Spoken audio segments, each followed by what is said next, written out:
If you missed the first video, we did a review of Evil Dead 2, so go and check that out. If you're all caught up, thanks, and enjoy. I wouldn't necessarily say I'm crazy, simply because I've heard the voices and battled the godless things in the woods. Okay, man. You brought the game, so tell me a little bit about it. Well, it was developed by Heavy Iron Studios and produced by THQ, but Heavy Iron was basically part of THQ, and they're more known for making their Pixar games like Up, Incredibles, and the SpongeBob movie game. Then what the hell were they doing with an awesome franchise like The Evil Dead? Well, I'm pretty sure this was Heavy Iron's first game, so they hadn't made all those kid games yet. Okay, let's see what Heavy Iron and THQ can pull out of their sleeves then, huh? The story of Hail to the King takes place after Army of Darkness, and Ash is enjoying his life again, back at S-Mart, dating the manager of the arts and crafts at S-Mart, Jenny. Life is good, but Ash is haunted by terrible dreams, even during the day. Jenny persuades him that going back to the cabin will help confront the fears and make them go away.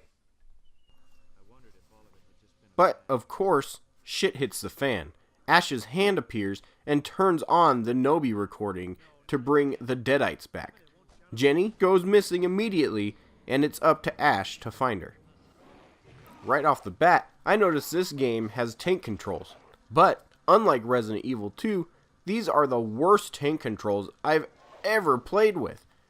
It's hard to tell you just how unresponsive these controls are until you feel the delay yourself. The next thing I noticed, the enemies are way too tough. They take about 10 seconds of constant hitting to take out.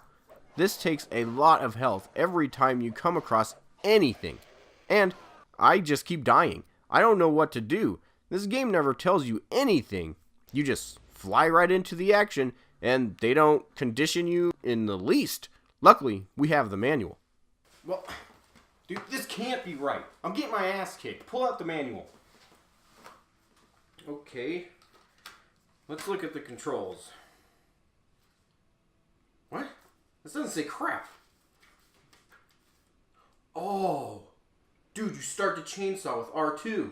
Well, why the hell didn't the game tell us that? Great start. Great start. So, once you find out the chainsaw turns on, enemies are much easier to kill. Thank goodness, because I was getting ready to quit. The chainsaw makes that big of a difference. Either way, now that I can actually play the game without dying every 5 minutes, this is starting to look like a game. The first thing Ash needs to do is find all 5 missing pages of the Necronomicon. To do this, he has to run around the whole forest around the cabin. But before I go running off, I would like to point out that the cabin in the game has the exact layout as the cabin in the movie. They even have Linda buried in the right spot outside. Nice touch.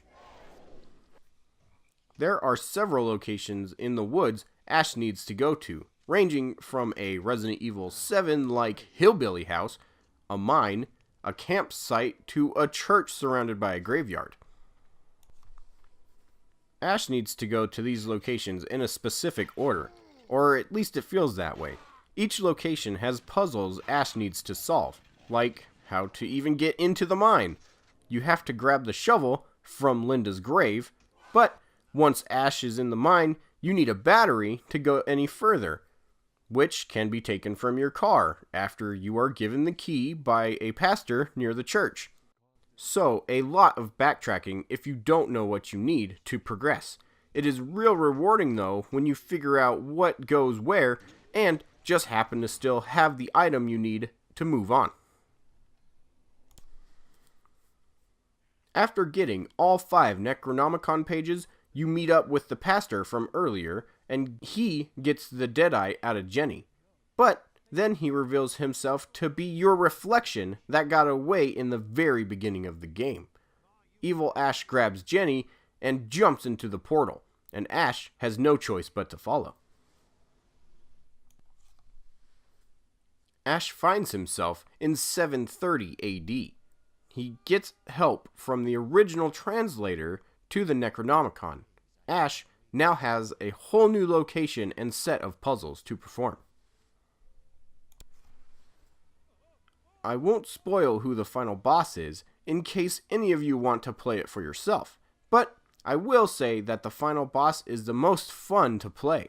The rest of them up to this point are just run up and hit it. This is a hard game to rate because on one hand, as an Evil Dead fan, it's really fun to just be Ash and run around in the world and get to explore. But on the other hand, as a game enthusiast, and I'm trying to be honest with my assessments here, Hail to the King is not a good game. To start, the controls are terrible. I played Hail to the King for almost 6 hours and I never really felt comfortable with them. It's hard to tell by looking at the gameplay, but the controls are delayed, and at random times Ash would just turn on his own while trying to run away or even just go in a straight line. Also, the lack of teaching a player what to do in your game is just lazy. A player should be walked through how to do things in such a difficult game. Just like in Mega Man X, the game teaches you how to play by throwing challenges at you one at a time, then begins to pile it on as the game goes, not just throwing you into the fire. There's also an item called the Converter. In the beginning of the game, it is worthless and nothing tells you what it does. And at some random point in the game, I tried combining a mushroom with it, and it made a small medkit. Why doesn't the game tell you to do this? Or tell you when you can do it? Makes no freaking sense. Well, I really don't mind the story. It's simple and campy, but that's the way an Evil Dead should be. If an Evil Dead game tried to take itself too seriously, then I'd be a little bummed.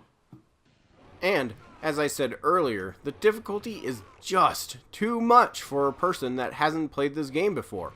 I love hard games, but the difficulty in this is just alienating. One thing I did enjoy is the inventory management. I like the challenge of using what only you need, from chainsaw fuel to bullets. It makes you, as a player, be creative with how to deal with every enemy. In Hail to the King, though, you have to stockpile health, because so many bosses have no strategy to beat. You just run at them and hit them. But if you get to a boss with too little health, and you'll have to go searching for more, because you are stuck until you can beat that boss. Wow, sorry. I thought it was going to be more fun than that. Like I said, man, as an Evil Dead fan, I really enjoyed myself. You know, once I figured out what the hell I was doing. Oh, well, that's good at least. Yeah, I am trying to give all these games an accurate rating, though.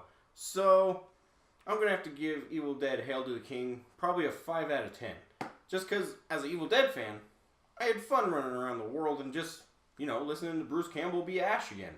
But as a game, it just needs to do better to score anything better than a 5.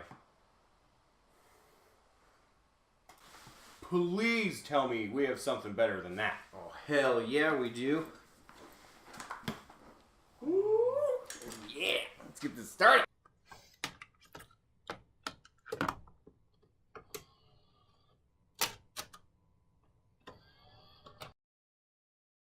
Thanks for checking out the second of my 6-part Evil Dead episode.